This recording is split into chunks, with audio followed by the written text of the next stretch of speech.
And welcome to episode 8 of Agencyphonics. I'm here today with Ash Phillips, but more about him in a moment. Excuse me, I think everyone's got a cough in the world right now, including me. I'm just hoping it's not Chinese origins. And I'm going to collapse halfway through this. But we're here today because of the book Agencynomics that Pete and I wrote. Pete seems to have disappeared from next to me from the last episode. That's because he's now been moved opposite to day 2. Why are you over there, Pete? Well, we had some feedback last week that I had a face for radio, so moved me behind the camera. So I did say to everyone to complain to you directly, so that's what happened. Yeah, and the mailman arrived yesterday with 3 sackloads of posts. So you're going to have to trust me that Pete is here. He will be contributing, but you may not see his face on camera. Just for this episode, he's working with Caitlin today, who's our producer, who we've hired from our local sixth form college. So we're doing our bits to try and help her get lots of paid work experience. So we wrote a book. The editor said to us, we shouldn't go into too much detail or cover too many topics. We should pick one topic and go into detail on that one topic. And we didn't really listen. We kind of decided that we would cover as much as we could, but the problem with covering as much as you can is you can't go into a lot of detail about particular areas. So the Agencyphonics podcast is all about delving deeper. Ash Phillips is someone who I've known for quite a long time. I'd actually call him a little bit of a mentor of mine as well. That's big. Yeah, I think so. I think I get a lot of mentoring from him. So I'll get him to explain more about who he is. But first of all, as always, I need to thank the sponsors of the show. First of all, mainly Wirehive, because they donate all of this. It's not kind of them, really, isn't it, to have all the facilities? So, it's quite a technical setup here now. We're going out live on YouTube. The podcast will follow shortly, but thank you to everyone at Wirehive for supporting us. And please, if you ever have any cloud computing or need any support around hosting, talk to them. Say you're there because of us, because then it makes it easier, and I feel less guilty that they're donating all their time, especially when the CTO's in here setting the room up, and he's probably got far more important things to do than that. So less rambling. Let's go straight into the episode.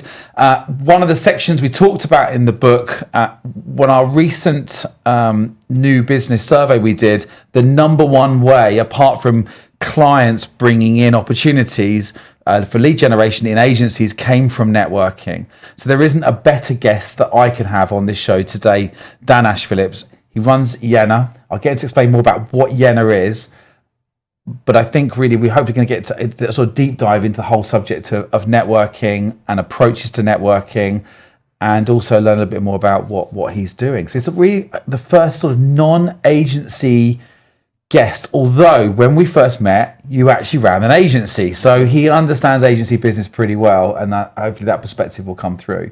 So actually, how did we first meet? Do you remember how we first spoke? Yeah, I'm not sure whether you I was parked up charging my car. I remember on the first phone call that we had. That's right. So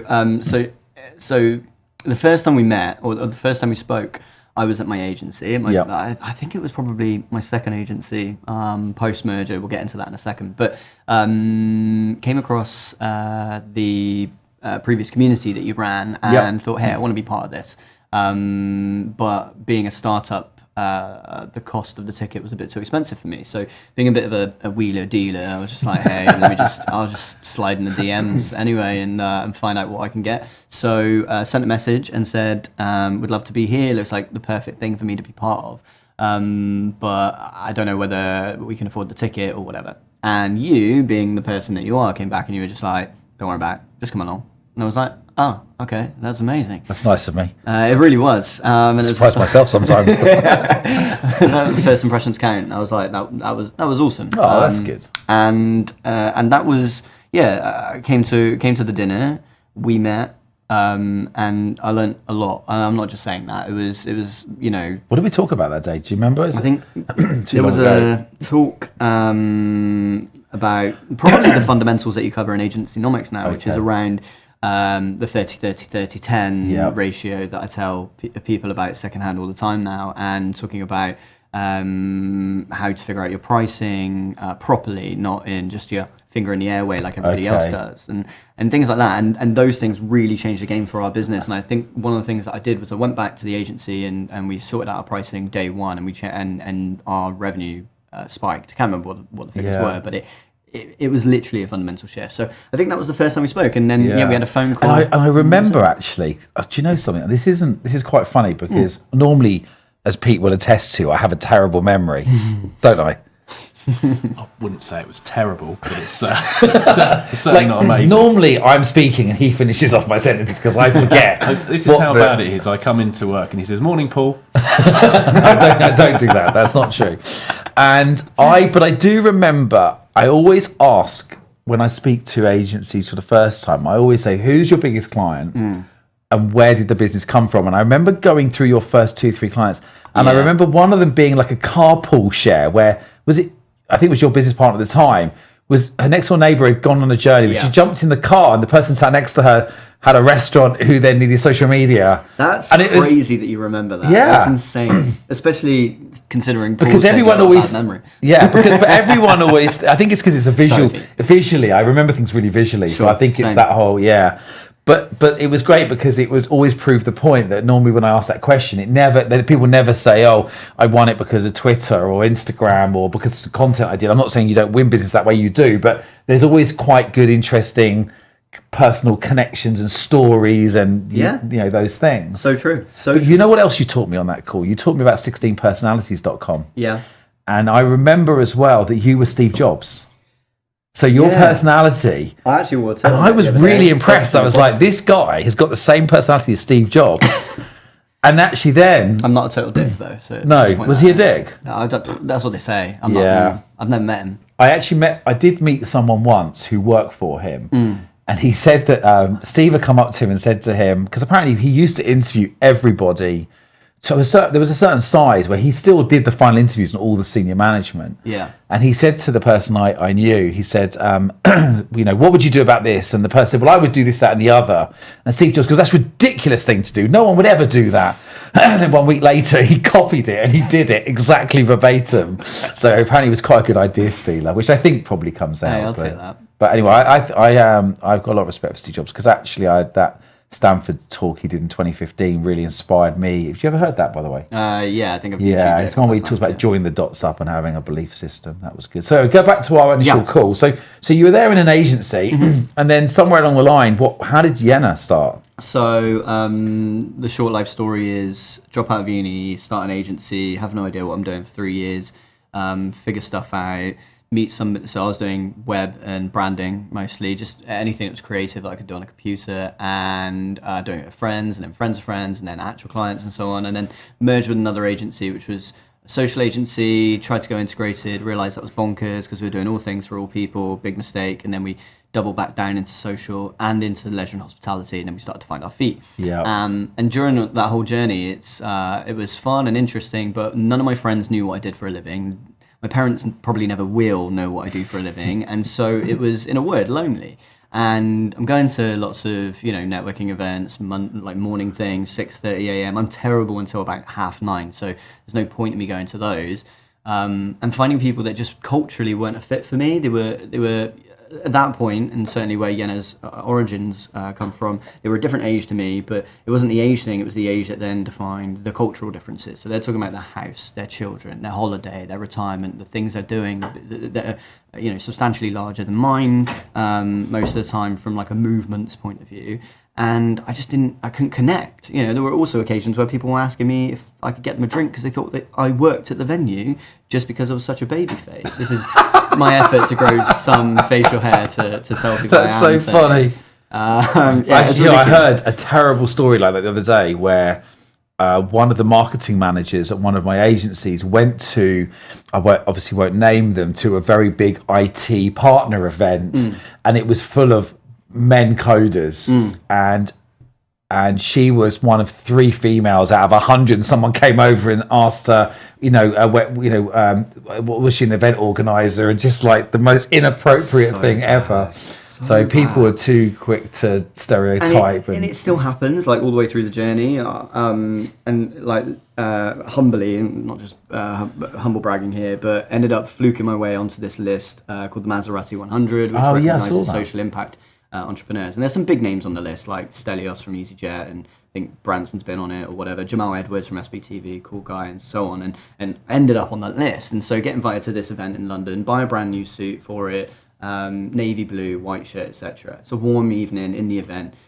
Put my coat and my jacket up in the cloakroom, and so I'm wearing a blue waistcoat, a white shirt, and I'm walking around a venue looking pretty young. And so even at that, where I was being recognised for doing good work, someone said, "Hey, can you grab me a gin and tonic?" And I was like, "Yeah, sure, but I don't work here. We're on the same thing." So, the moral of the story is that all of that happened. The loneliness kicked in, and I thought, "Hey, I need to meet people like me." So set up a meetup. 5 people around a table. So you used Meetup initially? It was actually Eventbrite. I didn't even know about Meetup until maybe a year into it, if not longer. And that was in Bristol? It was in Bristol. Yeah, okay. Yeah, born and bred. And how many people turned up for that first event? I think I always say it was 5 or 6, and I never know whether that includes me. But it was a small number of people. I remember the exact table. So you did this as when you had the agency, you wanted to start building a network that was more relevant for you, or so you were still there, and then obviously, I take it things started to scale up, and you then thought this is probably a better focus, or yes.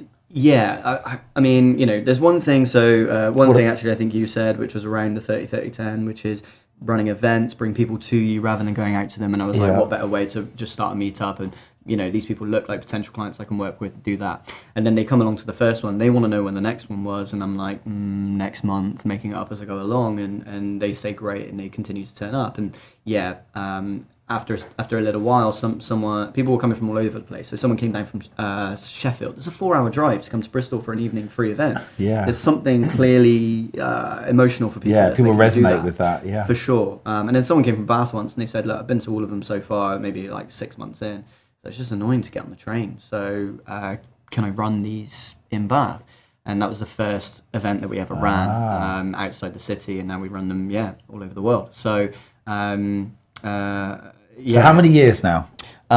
It's bonkers because I've been saying 5-6 years for about 1-2 years, so it's actually about 7. About 7 years. About 7 years, which so is 7 crazy. years, and you gave me some incredible stat earlier on about how many events now. So where is that up to now? Yeah, so from a meetup's point of view, which just to clarify are completely free. They're a big social impact initiative as part of the actual eventual business that Yena is. But we run them in 21 countries right now, 21 cities, across 9 countries right now, with around 4,000 people a year coming along to those, signing up to come along to those for free.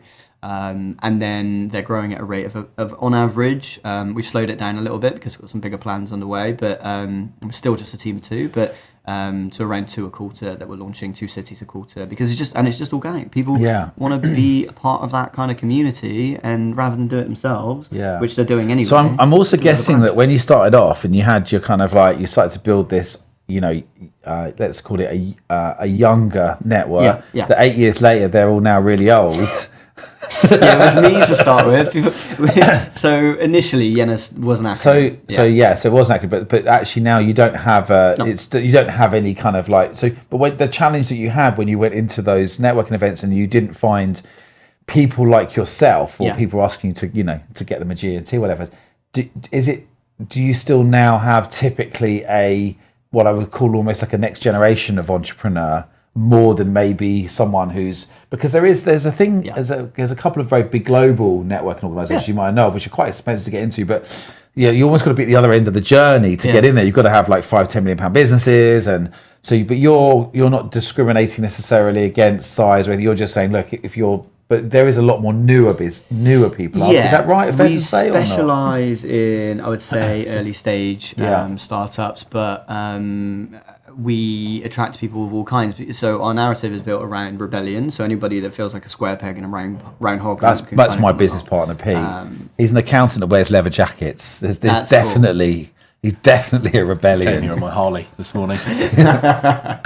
See, that's awesome. I aspire to be with you. He doesn't really have a Harley. Yeah, it is that, and it's I can get into the nuance of it all day because I'm a brand guy at heart, which is like the color scheme, the narrative, the comms, the imagery, the whole layout, all of these things, and then the service design around the experience that they get when they come to the event. It all builds up to attract the right people and then allow them to refer the right people back in. But as long as they go somewhere, it feels like a safe space, and then they feel like they've had a great time and they've engaged with other people like them, that's ideal. Every now and again, we'll get somebody who's of a slightly older generation, and that's absolutely fine because our mission is to democratize entrepreneurship regardless of circumstance. And so if we did all of that and then in the brackets at the end we said as long as you're under this age, that would be undermining everything we were all about. So we're open to everybody. We've actually got somebody in the community right now called Suzanne who runs a company called Silver Sharers, which is set up to help people of an older generation find people to lodge with. And I don't know her age, but she's not our general archetypal demographic. So and it's awesome that we've got her as well. Who is a typical? Is there a typical member? Yes and no. Is she a typical member, really, in a way? No, she'll be outside the normal demographic, I would say. And not. What's the most common sort of person that you meet? You're generally looking at somebody who's like a generalist, actually, because we spoke about this a lot, which I love generalists. And the reason that we find them is because they kind of feel like there isn't anywhere else. Like you can go to a million techie meetups because they exist all over major hubs in the country and all over the world. But if you don't class yourself specifically as a techie, you might feel like that's not quite right for you. So where are you going? And if you don't wear a suit and tie, then you don't want to go to the others. And if you're not doing £5 to £10 million turnover, you can't go to the others. So it's the people that sit outside of that realm. So the people that are they don't identify with most people around them. They're not 9-to-5ers. They can't figure out where they fit. And Interesting. So rebels is what we call them, obviously. But I'd say if you're narrowing it down to a specific archetype, you're looking at like mid-20s, early stage. They're probably just starting something. Maybe zero funding at this point. And building something that's not necessarily fully tech. We've got loads of those, but tech enabled at least, because generationally we've grown up with these. So even if you're delivering a professional service, you're going to try and make sure that it's a little bit innovative in some way. That's generally what they look like. Yeah, great. So that's great. So we've got forward to the story. We know where you are. I should just probably clarify when you reference 30, 30, 30, 10. For those people who haven't read the book, shame on you. Read the book, right way around. In the book, we tell the story about, I think it was about 8 years ago when I had this eureka moment that actually every agency, when I asked that question, where did your business come from? It wasn't kind of the response I was getting wasn't what I thought it was going to be. It was actually the amount of personal connections that had led, or referrals or friends and family, was so disproportionately high. I did this massive survey of around £1 billion worth of pipelines, and we came to the conclusion that from there that about 30% of people's business in an agency comes from what we call NEST, so networking, speaking, thought leadership and events, which is stuff we're going to talk about. 30% came from strategic partnerships and alliances. 30% came from clients recommending and referring you to other people. And then in our latest lead generation, have you seen the lead generation survey? I should probably send you a copy of it, actually, because it'd be quite useful for you to see. I think we did 250, and we just noticed that maybe the 30, 30, 30, 10 actually was slightly more equal. Sorry, the last 10 was more what we call marketing activity. So things like social and cold calling and email was actually a lot lower. But actually the truth is now it's about 25, 25, 25. Sure. And I always say that as long as, and this is, I would say, more of a service business than a product business, but if you're an agency, as long as you're doing marketing across those 4 areas, there's no real silver bullet in an agency, although referrals does seem to be coming through as one area you should really focus on. But then your marketing strategy should be good. And so you probably have a similar story to this, I'd imagine. But when people say to me, how did you win like Tottenham Hotspur Football Club? In fact, my biggest account ever was actually, say, in the first phase of the journey was BlackBerry. I'll talk about this a little bit before we used to use iPhones. I can talk about them because it's not really around anymore. But but what people say, how did you win it? And I go, it was Lorraine, a 28-year-old girl I met in a bar one night. And they go, what? And I said, well, I went to this nightclub and I met this girl called Lorraine. And it turns out I used to go to school with her. And I said to her, do you have any good-looking single friends? Because I was single at the time. And she said, yeah. And she put her hand out and she grabbed my wife. She says, meet Leslie. Well, now, well, get the time, my girlfriend. And so when I set my business up, the first client I ever got was actually, or one of my first clients I got was actually Leslie's dad, who wanted me to build this website. And he happened to have a friend who used to run a very famous high street jewelers and introduced me to him. Now, I didn't get the business because of the introduction. I had to pitch, I had to do the proposal, but I got the connection in, and that had some weight and some value and trust. And then actually when I map that meeting with Lorraine, it sounds weird, but actually every single deal I get pretty much goes back to her, because if I hadn't have met her that night, I wouldn't have met my wife, I wouldn't have met my wife's dad, I wouldn't have then met the owner of the jewellery store. And because of the owner of the jewellery store, I then won a very famous entrepreneur called Joel Ratner. Have you ever heard about him? So he famously called his stuff crap. And he's lost his £200 million empire, high street, which is probably H. Samuels now, I think. And I, before I was in agencies, I was in retail. So I think, I like to think we got on quite well, because I had retail background, e-commerce. He was relaunching online jewellery. Yeah. So I got the opportunity to pitch for him because of the connection, but again, I didn't win it because of that. I was pitching up against India and it was quite competitive, but we won the deal. And then it was because of that someone rang up and said, I see you're going to host his website. You know his reputation. If it goes down, you're in deep trouble. You need to host with us. And so I ended up buying some servers off this company because of the call, because of that client.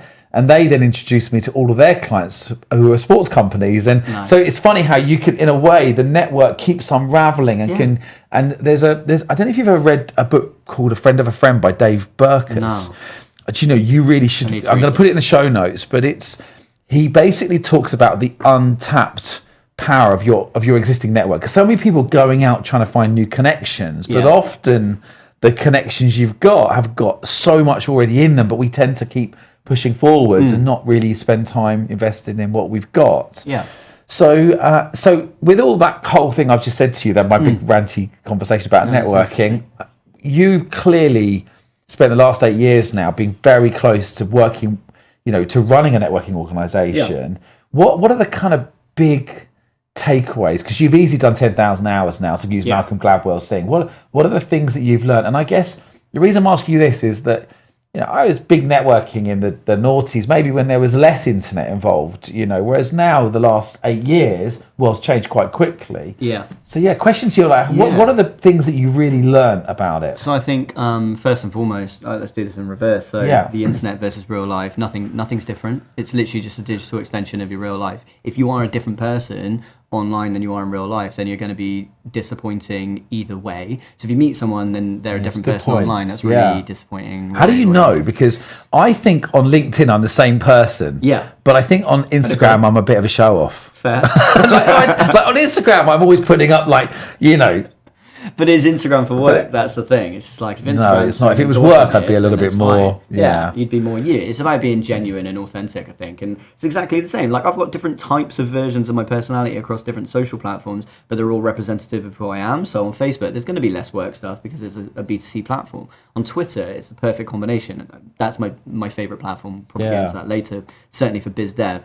So funny you say that, because I find it complete opposite. But LinkedIn's amazing. But, top tips coming. But we should probably swap stories. Yeah, for sure. And then LinkedIn is literally me at work with a bit of personality. So the ratio changes, but it's never not me, and that's the important thing. There's no influencer lifestyle that I'm kind of putting off. So that's important. Do you have to meet someone in real life? Not necessarily. No. I mean, certainly from the way in the end to have a good trusted relationship and connection. Ideally, I think if you can create a good enough connection online, then it should naturally lead to wanting to meet offline anyway. It's exactly like dating. You're never going to really get married to somebody that you haven't met just via Tinder. Like, unless that's a Tinder add-on now, where it's like marriages for £9 a month or something. I don't know.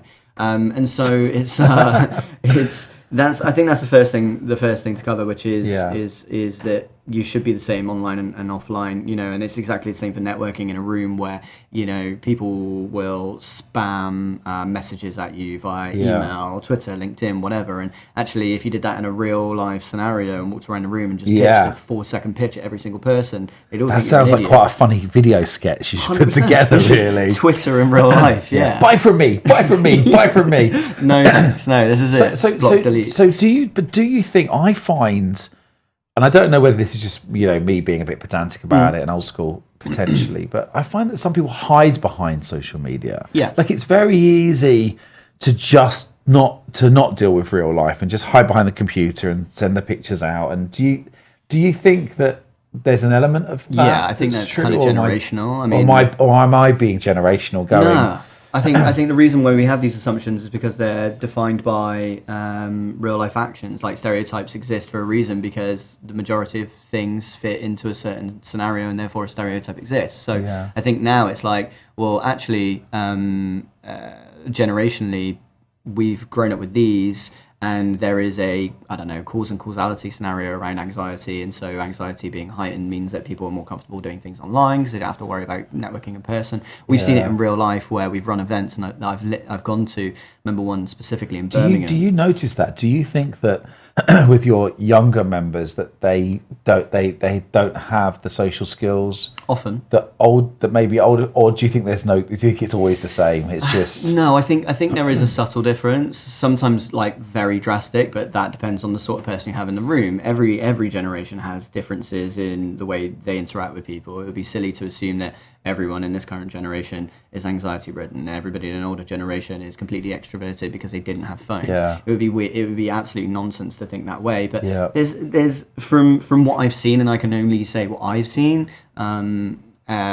It seems to be that's slightly more prevalent from an anxiety point of view from our generation, but not without a want to change that. So like we had a guy want to come to one of our events, and he signed up and he'd messaged online and said, I want to come, slightly nervous, whatever, that's fine. And then was supposed to turn up, and after the event I realized he hadn't been there, and he messaged me and said, sorry, I couldn't find parking, and my kind of alarms going off here, and I'm like, maybe you just got very nervous. Came to the one after that. And I said, look, get there an hour before. I'll get there an hour before. We'll just have a conversation between us, and then other people will join us. It's not you joining anything else. And did that. That's a really good first tip I'm going to take. Turn up first. Yeah. Meet the person organising. Power move. Yeah. A power move. I like it. Right. That's the first. It works tip. Because there's no nervousness there. Yeah. And then because otherwise you have to join the room and I said to you that there were when I told you the story about what they called the Institute of Directors, and I signed up there because I thought I'd meet lots of other like-minded businessmen. And running an agency, right, you're always in jeans and a t-shirt, and everyone in IOD, certainly 10 years ago, was all dressed in suits and shiny shoes. And I just walked in and just didn't fit in. I mean, I was like, it was a real cultural mismatch. Talk about brand. I mean, I was definitely I was off their brand. Yeah. And no one talked to me. But I turned up late because most agency owners are actually quite late for things. You turn up late and no one, everyone had their little groups. They all sort of circled round. Yeah. And I'm not exactly quiet and shy, right? Yeah. I walked around this room 3 times. No one would let me in the conversation.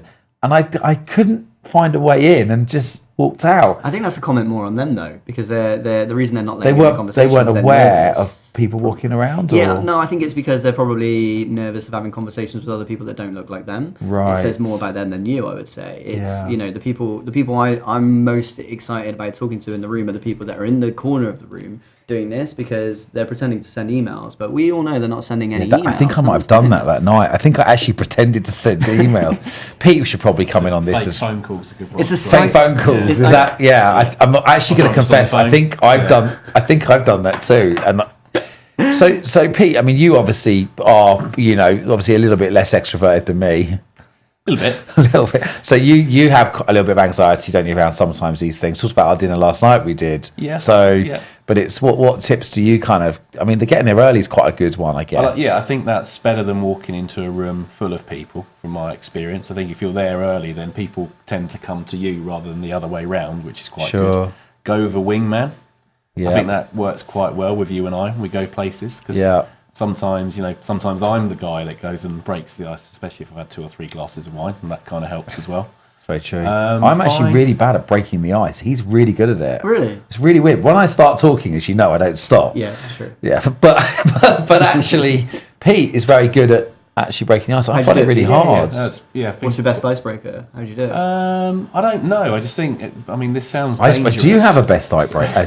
Things just pop into my head. My biggest tip with the icebreakers is just to be, and this I can't stress this word enough, genuinely curious about people. Because if you walk in the room and your job is to do an icebreaker, you start thinking about breaking the ice too much. Whereas if I'm absolutely fascinated by what that person does, and I really want to know what they do and why they do it and what makes them tick and why they get up in the morning, what their biggest vision is, then I'll go over and I'll genuinely ask that question because I'm genuinely curious. I had a similar experience of that at the lunch that we went to before Christmas. Do you remember? Yes. I sat next to a guy and just sort of asked questions and listened, and he really sort of talked at me for about 2 hours, and at the end he went, "It's so lovely to speak to you today." And I was just cracked up because I said about 15 words. You've got a story like that, haven't you, though, where you said you just sat and you listened, you listened, yeah, and you made the sale. So that is a really good story, because I'd read a book and I'm just trying to recall what it is. I'll get Abby to find it, and the guy. Oh, do you know, I can remember, because when you can see a book cover, and I can't remember the name, but he, in the book he said, to be interesting, you have to be interested. Yeah. And the person had taken, let's say, and I'm going to ad-lib this, but let's say 30 flights, and 10 flights he spoke at the person next to him, and at the end gave them a card, said, "It's been great speaking with you." The second 10 people didn't say a word and let that person talk at them the whole time, and then gave them a card afterwards. And the third group of 10, it was a split 50-50 conversation.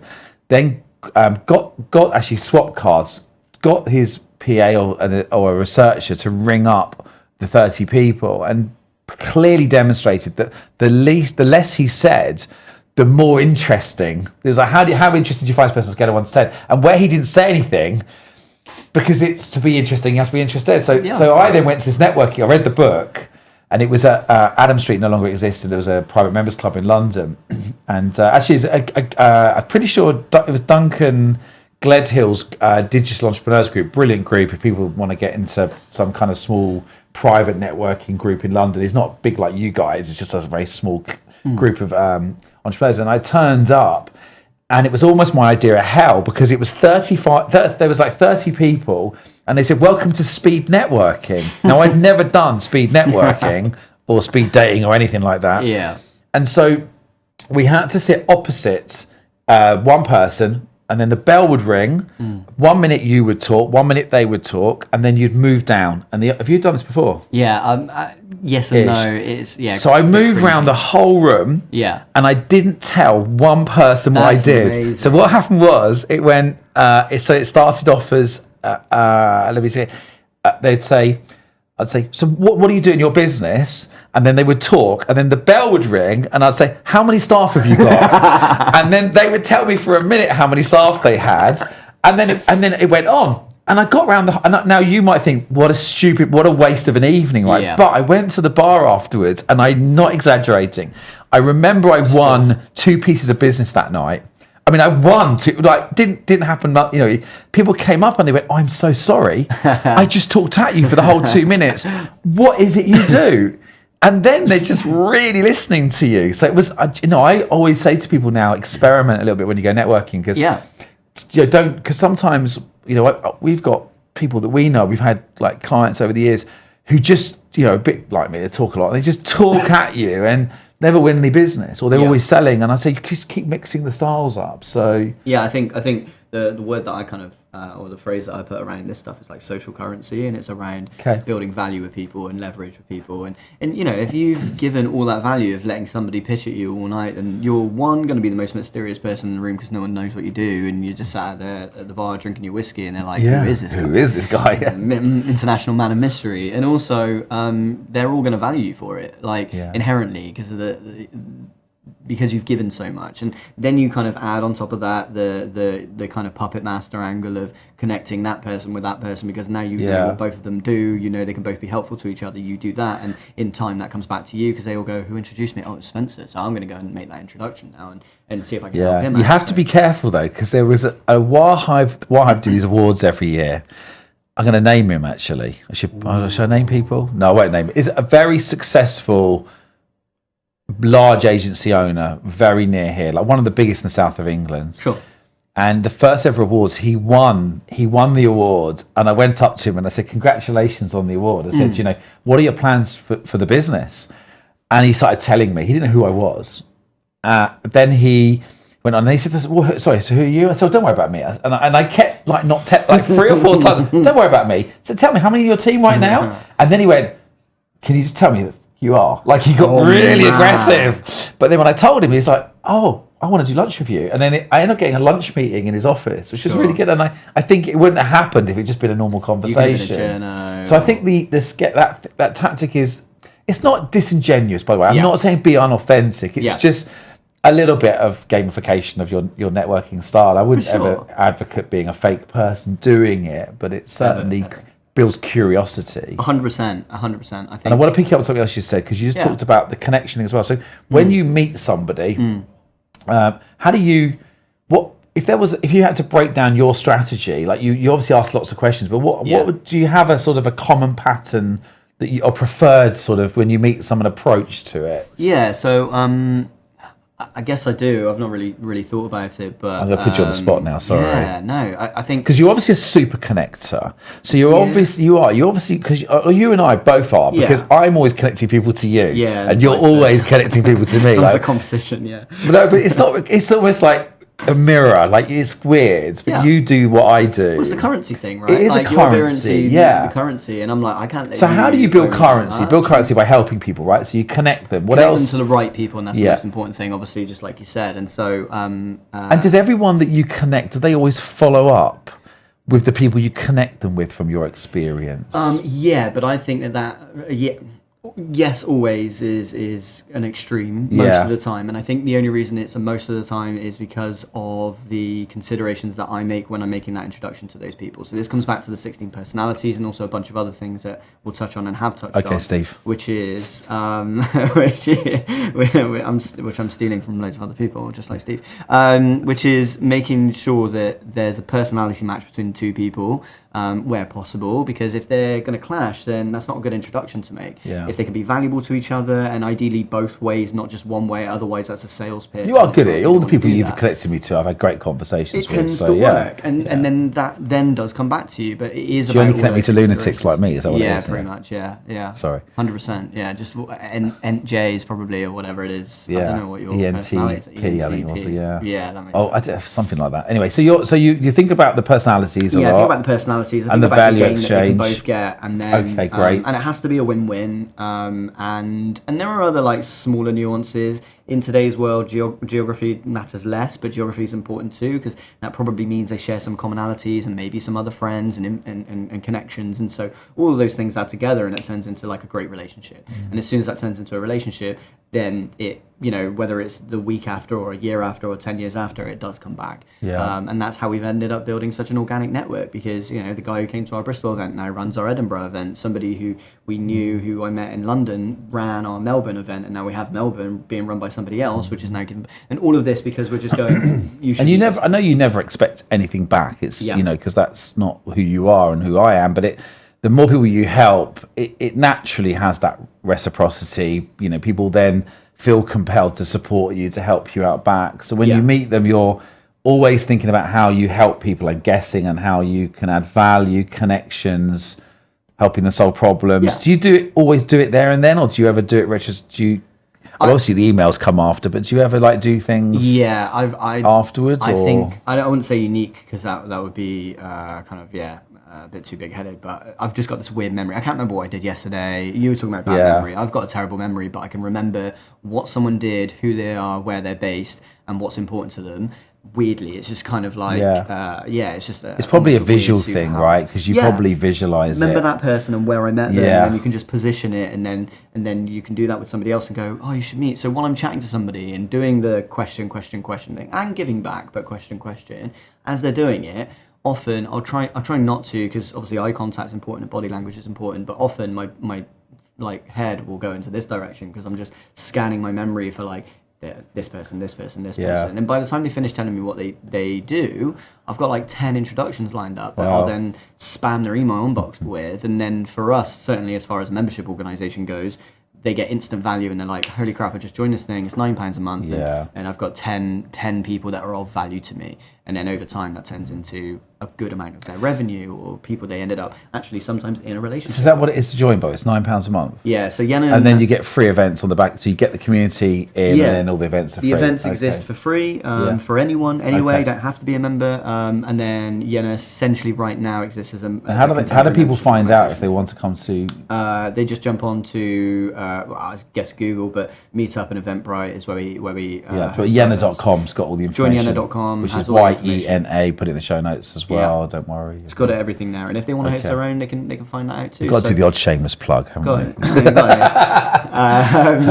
That's it. Yeah. So those things exist, but I think one of the things comes back to tips of what to do at networking events. But also like things that make things easier for me to make introductions, and therefore one of the things that I tell people about when I'm advising them the most is about having a referable pitch, basically. So the pitch I would give you for Yenna is going to be really complex because I'm thinking about all the things all the time, and same for you with Agencynomics and everything that you're up to, and Cactus, etc. But I must just say, my kids bought me this Cactus for Christmas. I need to know where you got it. It's a little weird shop in Basingstoke that they told me about. I went in there. It's actually full of loads of rubbish. Loads of high quality merchandise, bric-a-brac. Send it to Gerald Ratner. It's definitely cost more than a prawn sandwich. But anyway, sorry, Cactus. Yes, that's why it's there. Nice. So with all of those things, is that it's making it an easily referable pitch. So if someone runs an agency and they're an integrated agency and they don't really know the size of business that they work for, it makes it impossible for me to refer people to them because there's too many people. As soon as someone tells me what they do, in my head, I guess visually, again for the way that you work and the way I work, in my head, my whole generationally Rolodex or connections list opens up in my head, and it's this big list of people. And so what's the likelihood of me introducing them to absolutely everybody I know? Completely impossible. Like, I would never do that. It's a bunch of emails that would take me years. So, okay, tell me what you do. And then the more niche and narrow it gets, the less people I can refer to them. And that actually becomes really powerful because then I can, as somebody who's trying to build social currency and deliver value and build a community, I can introduce them to the two perfect people at the perfect time that they can do work with who probably need them. And then it turns into work. So that's the thing that I tell most of the startup agencies that we work with in the Yenna community, as well as all the other businesses we work with. It's just, don't actually figure out what your pitch is. Get your customers to tell you what your pitch is, and then use that. Because if your customers tell your friends that you're something that you aren't, that's dangerous because you're going to get the wrong customers.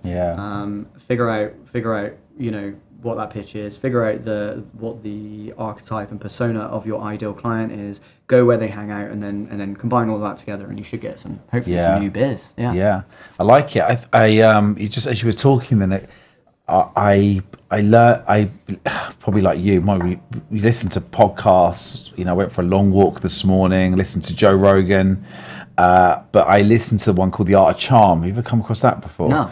And The Art of Charm, weirdly, I remember started off as kind of a bit of a dating type site. Not that I listened to it then. It then evolved when I did listen to it as a more of a kind of a sales persuasion, that kind of how do you skills. I mean, it was kind of quite relevant, really. It was actually a lot around actually giving people confidence. They did a lot of confidence, and then it kind of sort of split off into two different directions. But there was an episode that I listened to once, and there was I'm pretty sure it was either a lawyer or someone in financial services, which are very relevant to service businesses like agencies, because they're also service businesses, people business. And the person on the podcast mentioned something called a future trigger point. And when he explained what it was, I was like, that's what I always did. And Yeah. so it's funny because I didn't. It's like when they say people talk about NLP. You know, they model certain behaviors that are sort of successful in certain things. Like the people that learn to spell always look up and left or whatever, and they visualize the word, they can see it, and that's how the best spellers do things. But it was almost like this person had almost modeled what I did, but doesn't know me, and he called it a future trigger point, which was, so whenever I met someone networking when I had my agency, it was always like talk to them, find out what they do, demonstrate understanding of their business, because I think people want to know that you understand their business. There's empathy, but listen, try and keep the flowing equal and be yourself, all the things you'd say. But I would never say, if someone says to me, what do you do? I'd never say, I build websites, here's my cart, which is what I used to do back then. Obviously, these days, not so many people build websites now because Squarespace. We keep on the last episode, we go, squarespace.com. We kept sort of, jokingly going, there are other online WYSIWYG. Yeah, Wix. Wix, whatever available. Webflow, You guys getting sponsored? But I used to say, if you let's take something now, that probably, let's say, maybe someone, I don't know, does digital marketing. If you ever meet anybody that needs digital marketing, so not if you ever need digital marketing, if you ever meet anybody, in fact, what I would do with Cactus now is I say, if you ever meet an agency that's struggling to scale or is a little bit distressed, if you ever meet them, here's my card. Please feel free to introduce me, and I'll always give free advice and help them out. I might not be able to help them myself. I might have to point them in the direction of somebody else. But then they would go, but I want your help. What about me? And so again, not being disingenuous, all very authentic, but the moment you start pushing and selling to someone, it's like, so if you take it away and you go, if you ever meet anybody, and he explained that was, what you're doing is you're planting a future trigger point, because that person probably doesn't need digital marketing right now. Probably doesn't know anybody that needs digital marketing right now. Maybe you get lucky every now and then. But actually, 3 or 4 weeks later, we'll go down the pub and his mate will go, do you know anybody that does digital marketing? And they'll go, of course, I do. I met this guy the other day. So I think that's a really powerful thing, because I think it links to when people go, how do they ask their customers for referrals? They go, I say to the customer, hey, can you give, so I get it a lot. People say, someone rang me the other day, say, could you find me some business? Could you give me a referral? And I'm like right now I've got, because it's like, there's no one saying to me, I really want what you do. But of course, by telling me that, in the next few weeks, something might come up, and it's like, would you be happy to refer my business in the next 6 months if you come across anybody? It's almost like making it a little bit more of a future activation thing, and I really like that, by the way. And that's why I think it's important to get that that narrow down of what your ideal client persona is, because if someone does that and then I go, cool, I'll do that. I don't. If the guy at the pub isn't the right guy, very true. Then I don't want to send the wrong person to them. So if they go, can you send me some business? And I go, yeah, great. What does the ideal client look like to you? And they can come back and say they're between 3 million and 5 million pound turnover, which means they have X amount of staff. They're probably in this sector. This is their biggest challenge right now. Here's what they want to be as a business. I'm like, great, because then as soon as I find that exact person, it makes it easier for me to find that exact person, because my brain's still, again, with that future trigger point, I guess, is far more subconsciously aware of looking out for that person. And then when it happens, it's called aligns with something called Baader-Meinhof phenomenon, which is when you buy a car, you haven't seen that car anywhere, and then as soon as you buy that car, everyone's got that car, and everyone had that car anyway, you just didn't notice. And so it's the same. If someone tells me to look out for that, I wasn't before, but now I've got it in the back of my mind, I literally am seeing it everywhere, and therefore referrals are easier. So interesting. So what's also interesting is if sometimes I've met the wrong people though, who know the right people. So I used to belong to a group of a networking group of entrepreneurs, quite a niche small group in London, and most of those people weren't my target audience. I'm going to talk to you about what you just said, because I think it's very interesting about the right audience, and I'll give you an example of that. But in this group, most of the people were quite successful entrepreneurs, and they all knew people. So when I met them, I knew they weren't my target clients, but I knew they knew my target clients. It's almost like there's another way as well, sometimes where sometimes you have to meet the wrong people to get to the right people. And this is a really, really interesting one, which a good friend of mine, who actually I did intro you to do, is also, he runs the big national golf networking group. And he told me, oh God, should I name him now? I'll drop him in it. He told me a brilliant story in confidence. I would change the name to protect the innocent. And this is a true story where this person knew who he had to sell to. He knew he had to network to. Yeah. And he knew that this person would be in a certain hotel at a certain time.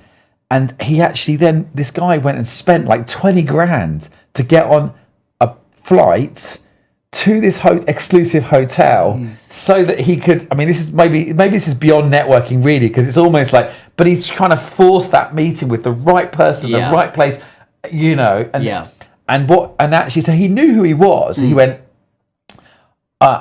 he said, the person said, oh, we should try and meet up next time I'm in London. He said, and then he learned that he was in, like, I'm going to say the Maldives or Mauritius, something like that. Sure.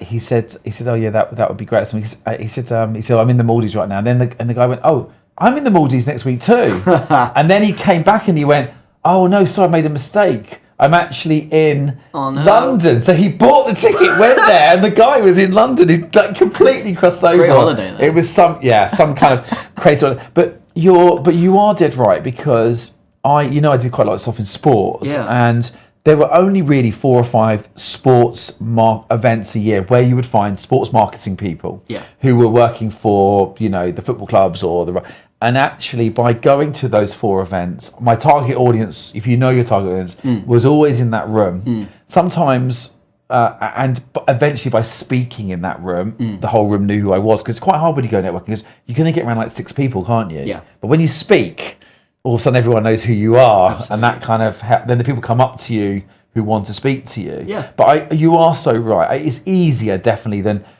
meeting the wrong person, trying to find the right people, by going into the right room 100%. And finding. And sometimes like a purposely different room, still the right room, but a purposely different room. Like, well, I think one of the things that I tell people was interesting for us to do was not to necessarily go to the business show or necessarily to go to marketing shows, but to go to the boat show, because the people that own boats are successful in some way, shape or form, and are either C-level, high level, running their own businesses, doing something wealthy enough to buy a boat. Or they're selling boats, which in themselves is a business that probably makes a fair amount of money because boats are expensive. And so the people that I'm going to meet at the boat show are all going to be of a certain level that I'm trying to pitch at in some way, shape or form. And all I have to do is go there and understand social currency and figure out what they're looking for and what they need, and figure out how I can help them so that I can help them in the room there and then, if not afterwards. Tell them, hey, look, this is what we do. Not even at that point telling them I'm looking for a referral, but this is what I do. Plant the seed, walk away, and then later on I get a message from them and they're like, hey, you should chat to X and here's a referral. So it's it would be a place where people and you have to be a cultural fit, I guess, with boat people, right? What's that saying? What's that saying, Pete? Best day of owning a boat, day you bought it, day you sell it, something like that. But like, I once went into Aston Martin. Nice. Yeah, well, it was nice, apart from I walked in with my jeans and a t-shirt, because I'm always a scruffiest person in the room. And your accountant. Were you with me as well? I was, yeah. Because we were. Maybe they thought I was buying it. In the were you wearing a shirt? You were wearing a suit and a shirt and tie. Would have been a bit smarter than me, that's for sure. Marks and Spencer slacks. Yeah. And so we walked into Aston Martin, and it was a bit like Pretty Woman, wasn't it? It was like, they were just talking down to us, and we were like, and it was like they had the proper shirts on that I should have been wearing, and tie, and the accent. Yeah. My public school accent. I was only there for a year before my parents got divorced. Sure. And life went wrong after that a little bit, but that I'd lost that by then. Caitlin could have helped in that situation. Sorry, embarrassing her now. So I ended up. What happened? They walked out. There's no way they were going to give me the website for Aston Martin. I thought I was going to win it. Sure. But we walked out, and I had an Aston. Yeah. And they completely. That's why it was Pretty Women. All of a sudden, they completely changed. And I was quite lucky at that stage. I don't have an Aston now, but it basically was.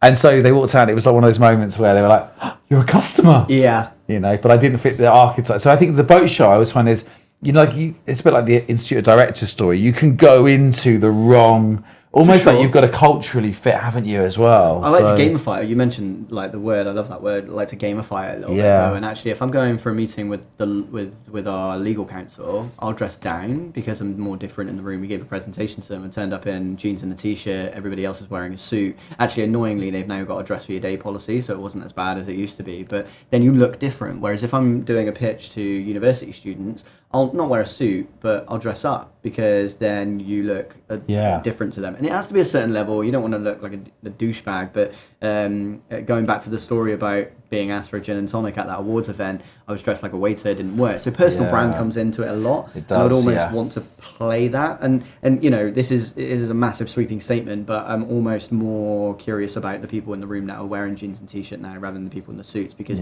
often, again, I say completely sweeping statement, but often people in the jeans and the t-shirt are the bosses of the people in the suits. And well, so to be fair, that's my personal brand, which is men in suits work for men in jeans. That's why I always wear jeans. So I always try and wear clothes that are more expensive than suits. Nice. So I can, that's my way. But it's embarrassing. I mean, even on my kids' parents' evening. Yeah. Like, they're like, Dad, you're the scruffiest person in the room. I'm like, oh, sorry, everyone's there in their tweed jackets. And I'm like, but I quite like the uncomfortableness as well. It's a little bit, most people probably hate that, but I quite like it. Adrenaline rush, for sure. Yeah, something like that. So what other nuggets I think that would you share? So we've talked a little bit about the value exchange for helping people. Connections are good. With listening, I guess, to summarize. Breaking the ice, there was some good tips there around maybe turning up early. How do you get away from the people that you talk to that you're like, oh no, like if you bump into an accountant, I'm just saying next Pete's here. I have a lot of people saying to me they need the loo a lot. Yeah, that's my line. Sorry. Do they really say that? No, they don't. No, because you're actually quite interesting. Yeah. So what's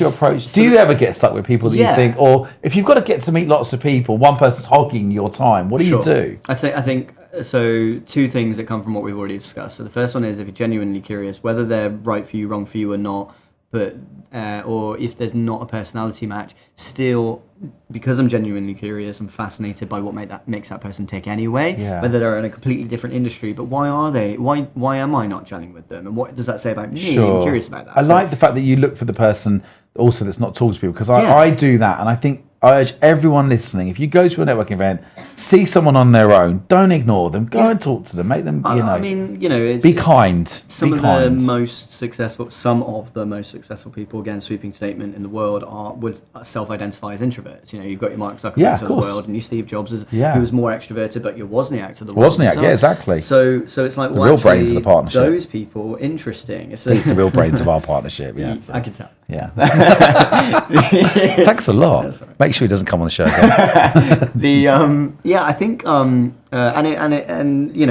to date, I went to an awards event and heard about this cool techie company in Bristol called Ultraleap, who are making touchable sound. There's so many cool techie companies and stuff down in Bristol. That's insane. Touchable sound. Yeah, you can't see it, but you can feel it. Look them up. It's insane. Whoa. They acquired Leap Motion from the US. It's insane. But it was just Leap? Leap Motion, not Magic Leap. Okay. They're super expensive. But these guys, like four or five guys, the first time I properly met them, 4 or 5 guys in an awards room, just sat in a little huddle chatting to each other because that's where they felt comfortable, because they're all more scientifically inclined than the rest of us are, and so really hyper intelligent, but also probably assumptive again, but therefore maybe less inclined to be extroverted. And so I'm like, actually, I'm going to go and chat to you guys because you're building something awesome. You're probably really interesting, and I want to know about where you're at. And since then, they've raised £60 million. But if you did get stuck with someone, what would you do? So if I did get stuck with someone, what would I do? So the fail-safe is the toilet excuse. Love that one. But actually, learning from the trying to give value piece from what we discussed earlier, hopefully you've met people before that you didn't feel like you were stuck with. You can pass that person on to a previous person.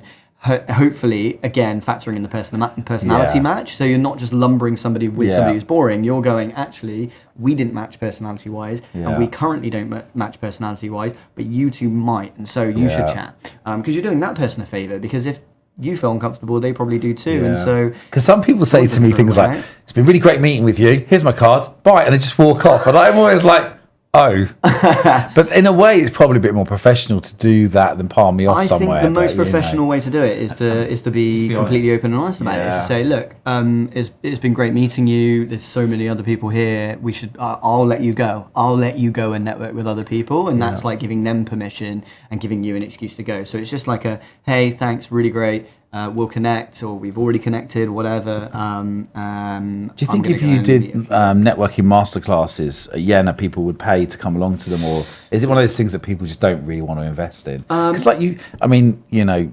Caitlin is in sixth form right now, and I think, isn't it like 80% chance of getting a job if you've got someone in your network? Do you know that number or not? So, like, if you want to get a job, you've got to have.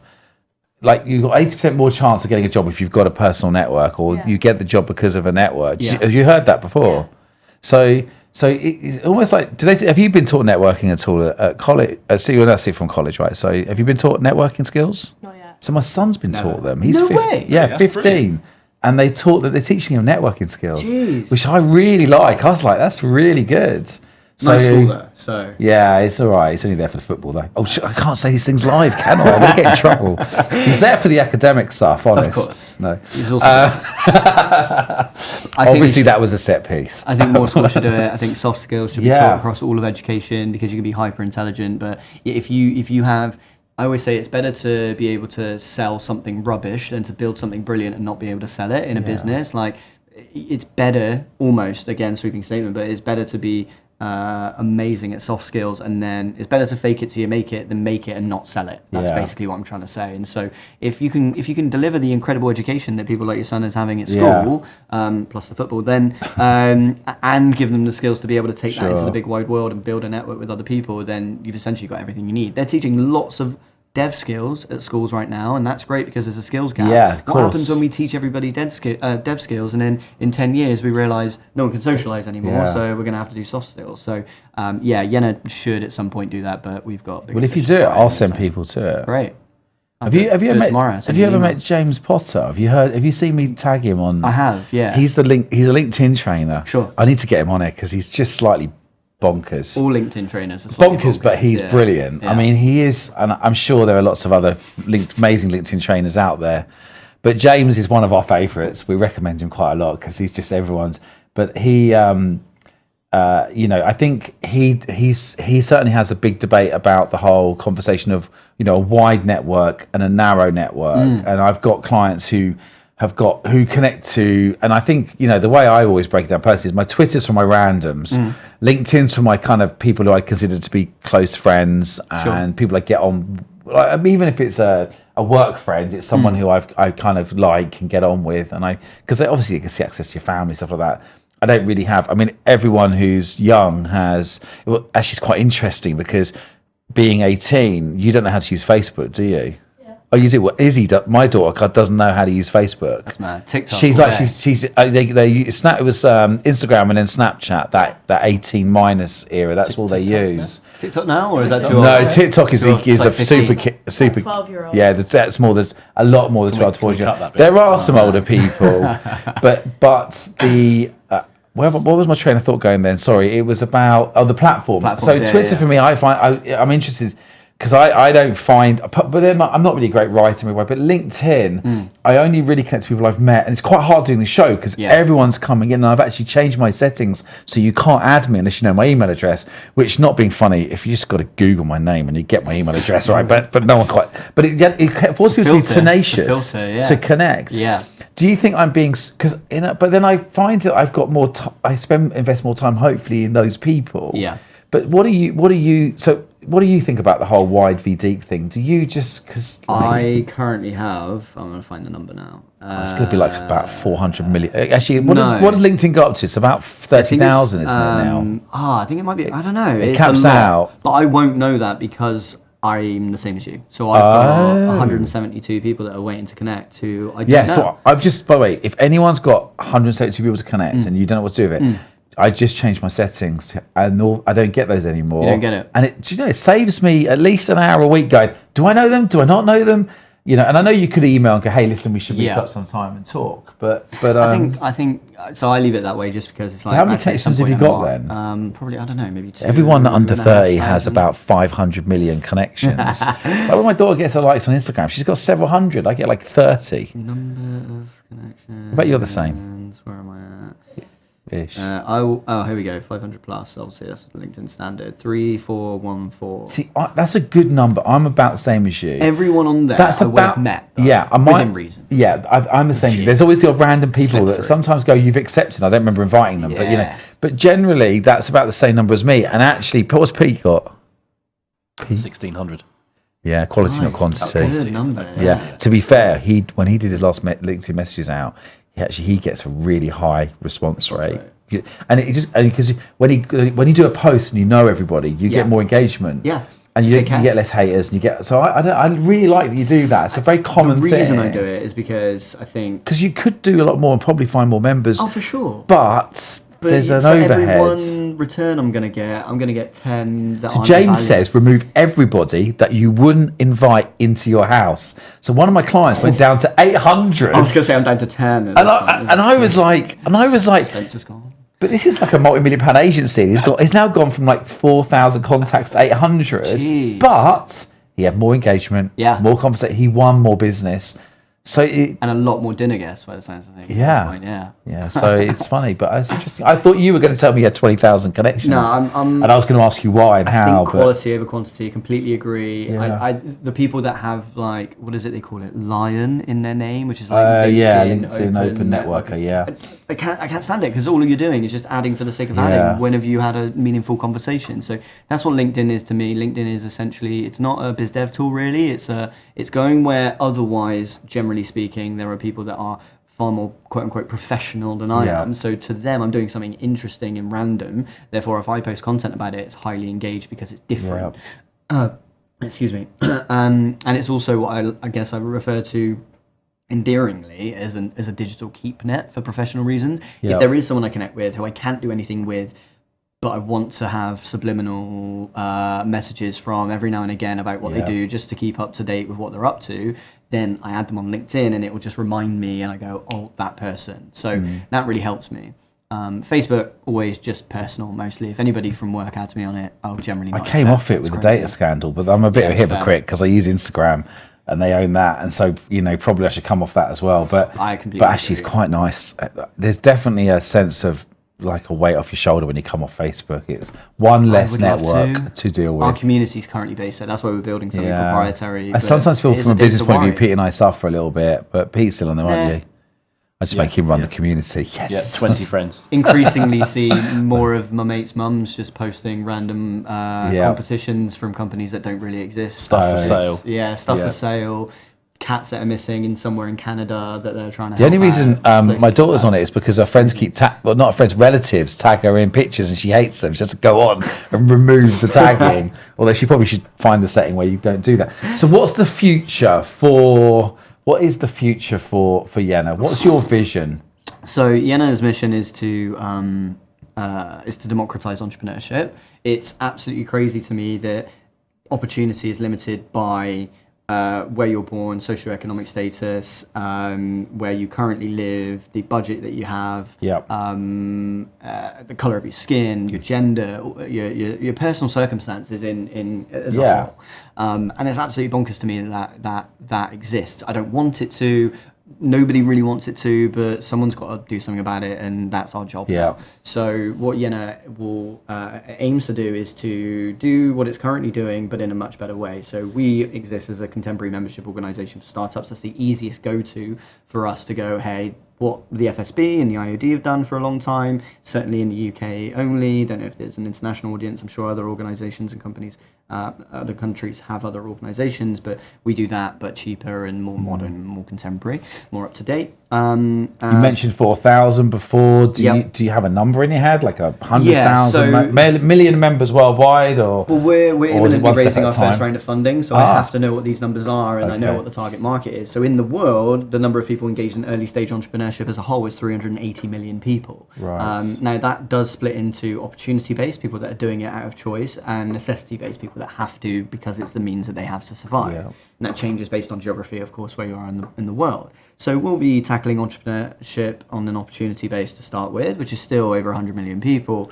and then obviously looking at how we help everybody regardless, and then all businesses after that, which is obviously an even bigger number. So Yena will essentially, if we do everything we're supposed to do, and we look back at this in 5 years and watch this podcast and go, wasn't that quaint?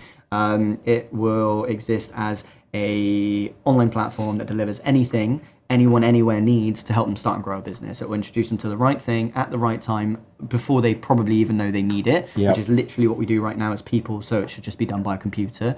It will gamify the startup experience, which for some reason doesn't currently exist. Strava does it for me when I go running, but nothing gives me a pat on the back when I get my next pound of revenue, and it really should. The only other way to get that is via a coach right now, which will cost you lots of money, and it'll happen 2 weeks after it was even important anyway. So we want to do that to make it timely. And essentially, I guess what Netflix did for content, we want to build a platform that can do something for startups. So NetSuite did something similar. They sold to Oracle for $9 billion, and it was the ugliest platform I've ever seen. So if we can do something similar and build something pretty at the same time, it becomes exciting. But no delusions of grandeur. That's if we do everything we're supposed to.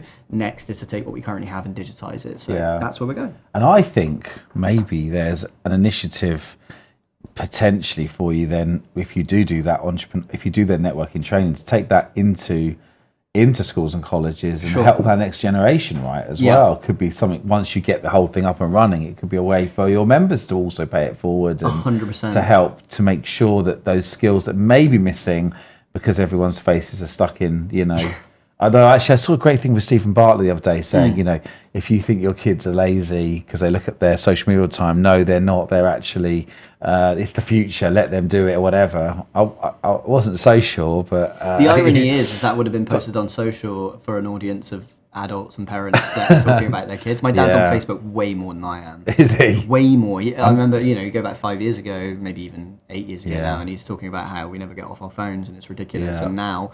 But Snapchat's harder though, because it's so much for the kids. It's so many. The volume is constant. It's constant, isn't it? So it's endorphin hits. It's the psychology around it and all of those things. But the problem with our business is that we have exposure to so many challenges and problems that exist both for individuals and businesses. We could tackle everything, but we shouldn't, because then we'll do nothing. So I would undermine my own point that I said earlier, which is like, be something specific for a certain specific amount of people to start with at the very least, and then we'll grow eventually. It'd be nice to do a whole bunch. Well, listen, I wish you all the best of luck with the fundraising. Appreciate it. Thank you. And thanks for having me on. I did say at the beginning that I do consider you a mentor, and I think that actually you always give me time on the phone if I ever want to talk to you about networking and all the other things around that area. You've always been very helpful and very supportive, and I do appreciate that. I've got to pay it back because, the way the bit of mutual appreciation here. 100%, real love in. And that book, I'm not just saying this for the camera, but that book is amazing, because it takes everything that I try to secondhand explain that I got from you in the first place, and it makes it easier because I don't have to do that anymore, because I can just go, read this, don't do anything it doesn't say, and do everything it does say, and you'll have a far better agency. And as I said, I'm not just saying that. It's very kind of you. Pete and I really appreciate those comments, don't we, Pete? Thanks, Ash. Love that. Good, cheers. Yeah, it's very kind of you. So thanks ever so much for your time. Thank you. I hope you enjoyed that episode. Lots of great, fantastic nuggets in there. Certainly lots of good tips around networking and networking approaches. I hope you've enjoyed it. Stay tuned. Next episode's coming a little bit later on this afternoon. Thank you very much.